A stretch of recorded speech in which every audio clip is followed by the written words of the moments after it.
అప్పటి నుంచి డైలాగ్స్ అంటున్నారు. బాగా నచ్చింది, చాలా రోజుల తర్వాత కూడా చేస్తున్నారు అని చెప్పి. నచ్చిందంటే ప్రతి సీన్ లో చాలా ఉన్నాయండి. సీనియారిటీ చూసేది సీనియారిటీ అంటే కపిల్ దేవ్ సీనియర్ కదా అని ఇప్పుడు క్రికెట్ టీమ్ ఆడించలేం కదా. Fact and humour also satirical గా ఉంటాయి. అంటే ఆ సమయానికి ఆ సందర్భానికి అద్భుతంగా పేలుతుంది. అలాగే అమ్మాయి గురించి, పెళ్లి గురించి వైఫ్ అడుగుతుంది, ఏమంటే పెళ్లి చేసాడు అంటే చిదానా పెళ్లి అయిపోయిన అమ్మాయి కళ్ళ ముందు ఉంటుంది కదా అంటే సమస్యను కళ్ళ ముందు ఉంచుకోవడమే. చాలా చాలా డెప్త్తో జీవితంతో ఉంటూనే సటైరికల్ గా. అసలు ఇదేని కాదండి, దీన్ని మించిపోయినవి చాలా ఉన్నాయి. అంటే ఎక్కువ చెప్పాను. అది నాకు పొలిటీషియన్ అండి. పొలిటీషియన్స్ది ఎలా ఉంటుందంటే వాళ్ళు ఒకే సిచ్యువేషన్ని 2 టైప్స్లో కూడా హ్యాండిల్ చేస్తారు.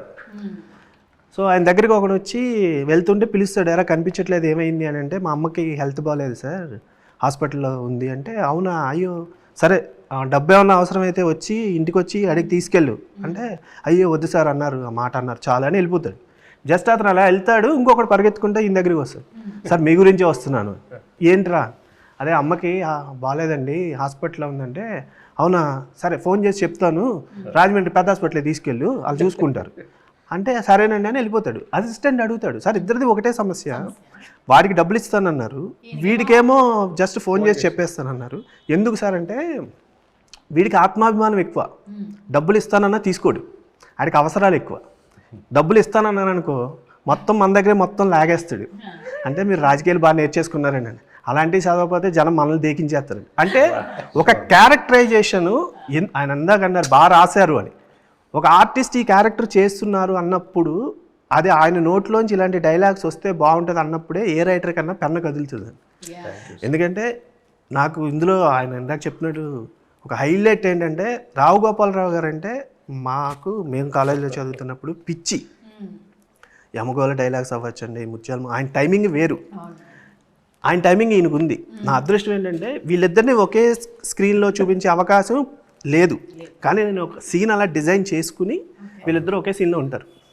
ఆయన టీవీలో ఉంటారు, ఈయనేమో ఆ టీవీ చూస్తూ మధ్యలో సమస్య జరుగుతుంది.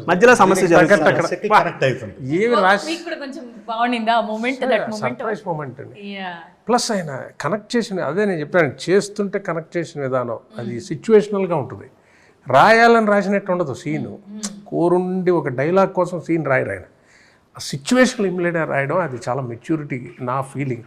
ఇప్పుడు అది చెప్పాలంటే అది చూస్తే ఆశ్చర్యించచ్చు. యమగోళలో కూతురు సమస్య జరుగుతుంటుంది, కోసం అంతగానే కదా పతివ్రత క్వాలిఫికేషన్స్కి ఏమి ఇది నాన్నగారిది అక్కడ జరుగుతుంటుంది, ఇక్కడ ఇదే మ్యాటర్ ఇక్కడ చెప్పి అది నా హానర్ అనమాట నాన్నగారితో. చూడండి ఒకప్పుడు రావు గోపాలరావు అబ్బాయి ఏంటా ఏం చేస్తావు నువ్వు అంటే ఇంటిలో పారిపోయి ఎవరైనా వస్తే భయానికి, సీతం వాకిట్లో ఉంటుంది అది, ఇలా ఏం చేస్తున్నావు అంటే ప్రతి వాళ్ళకి వస్తుంది ఆ సమస్య. ఏం చేస్తున్నావు అని అడుగుతారు ఫస్ట్. ఏం చేస్తున్నావు అంటే ప్రతి వాడికి ఒక గ్యాప్ ఉంటుంది ఒక పీరియడ్లో, చెప్పలేము అది. అందులో ఈ ఫీల్డ్లో సక్సెస్ అయితే కానీ జనం చెప్పాలి, సార్ ఈ క్యారెక్టర్ బాగుంది సార్ అని. నన్ను చూసారా సినిమాలో మనం చెప్పుకుంటున్నాం అంటే ఎక్కడ అందులో ఉన్నావా అంటే మనం ఇంకా ఇందులో రిజిస్టర్ అవ్వలేదు, 20 ఏళ్ళైనా 30 ఏళ్ళైనా. వాళ్ళు చెప్పేది వాళ్ళు ఇచ్చే గౌరవం ఇస్తేనే ఇండస్ట్రీలో మనం ఉన్నట్టు. సో అలాంటి ఓ పరిస్థితుల్లో మనం ఏంట్రా రావు గోపాలరావు అబ్బాయిగా ఏం చేస్తాం, వాళ్ళ నాన్నగారి డైలాగ్ యమగోళ ఆయన పెట్టి మధ్యలో నేను యాక్ట్ చేస్తూ అది ఒక గొప్ప అనుభూతి. ఆ ఫీల్ నాకు డైరెక్టర్ గారు సిచ్యువేషన్ సేమే. అది ఆయన ఎప్పుడో యమగోళలో 79, 78లో చేసిన సినిమా, దాన్ని మేము దీనికి ఇప్పటికి కనెక్ట్ చేసాం. సిచ్యువేషన్ సేమ్, హీరోయిన్ ఒక అబ్బాయిని ప్రేమించింది, పెళ్లి ఫాదర్కి ఇష్టం లేదు. సో రావు గోపాలరావు గారు అందులో అదే చెప్తారు, వెళ్ళి ఫోటో చూపించు అంటారు, ఈయన కూడా కరెక్ట్గా వచ్చి ఫోటో చూపించు అంటారు. సో ఇక్కడ టీవీ చూస్తూ ఉంటారు, ఆ అమ్మాయి వచ్చి హీరోయిన్ మదర్ వచ్చి అబ్బాయి నచ్చలేదంట అనగానే ఈయన కౌంటర్ పడదు, రావు గోపాలరావు గారు కౌంటర్ పడదు, ఎందుకట అని. దానికి మళ్ళీ హీరోయిన్ మదర్ ఒక డైలాగ్ చెప్తారు, మీరు అనగానే నేను అనుకున్నా ఏ సీజీలో తీసుకొచ్చారా అనుకున్నా, బట్ ఇది చాలా ఐకానిక్ సీన్ కదా. అది అసలు అంటే థియేటర్లో బాగా ఎంజాయ్ చేస్తారండి. దానికి దీనికి కనెక్షన్ ప్లస్ మామూలుగా వేరే ఆర్టిస్ట్ చేతే కనెక్ట్ అవ్వడం వేరు, తండ్రి కొడుకులు కదా, సేమ్ టైమింగ్ చెప్పడం కానీ. కానీ అదొక అద్భుతమైన జర్నీ సార్. నేను స్టార్ట్ చేసి అవి చేయడం, ఆ సీన్